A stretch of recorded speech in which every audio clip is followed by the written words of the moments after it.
बिंदिया के माता पिता बचपन में ही गुजर गए थे, पर मरने से पहले बिंदिया का रिश्ता प्रताप के बेटे सिराज से कर गए थे। उस समय बिंदिया 5 साल की थी और सिराज 8 साल का था। बिंदिया के माता पिता के मरने के बाद उसे उसके चाचा ने पाला पोसा था। बिंदिया के चाचा मोहन बहुत नेक दिल इंसान थे। उन्होंने बिंदिया को शहर में रख कर पढ़ाया लिखाया था। अब बिंदिया 17 साल की हो गई थी। सिराज के घर से गौना के लिए कई प्रस्ताव आए थे, लेकिन मोहन ने साफ मना कर दिया था कि वे बिंदिया का गौना उसके बालिग होने के बाद ही करेंगे। उधर सिराज भी जवान हो गया था। उसका गठीला बदन देखकर गांव की कई सारी लड़कियां ठंडी आहें भरती थी, पर सिराज उन्हें घास तक नहीं डालता था। अरे हम पर भले ही नज़र ना डाल, पर शहर जाकर अपनी जोरू को तो ले आ। एक दिन गांव की लड़की बेला ने सिराज का रास्ता रोकते हुए कहा, ले आऊँगा, तुझे क्या, चल हट मेरे रास्ते से। सिराज ने बेला को रास्ते से हटते हुए कहा, क्या तेरी औरत के संग रहने की इच्छा नहीं होती है? कहीं वो तो नहीं है तू? बेला ने एक आंख दबाकर कहा, तो उसकी हम उम्र सहेलियाँ खिलखिलाकर हंस दी। बेला ज़्यादा मत बन, मैंने कह तो दिया तुझे, इस तरह की बातें मुझे पसंद नहीं हैं। कहते हुए सिराज ने अपनी आंखें तरेरी तो वे सब भाग गई।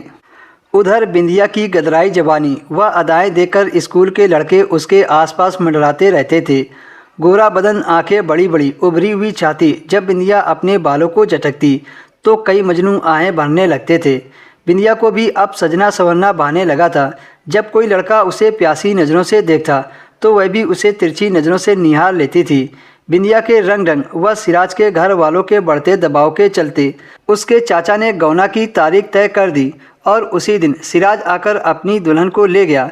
शहर में पढ़ी लिखी बिंदिया को गांव में आकर थोड़ा अजीब तो लगा, पर सिराज को पाकर वह सब कुछ भूल गई, क्योंकि बिंदिया को बहुत चाहने वाला पति मिला था।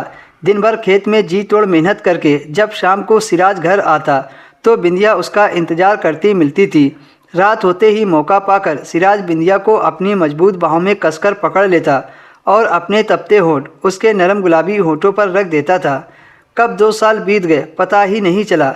बिंदिया और सिराज अपनी हसीन दुनिया में खोए हुए थे कि एक दिन बिंदिया की सास अपने पोते की चाहत जताते हुए बोली, बहू के पैर अभी तक भारी क्यों नहीं हुए? सच्चाई तो यह थी कि यह बात घर में सभी को चुभ रही थी।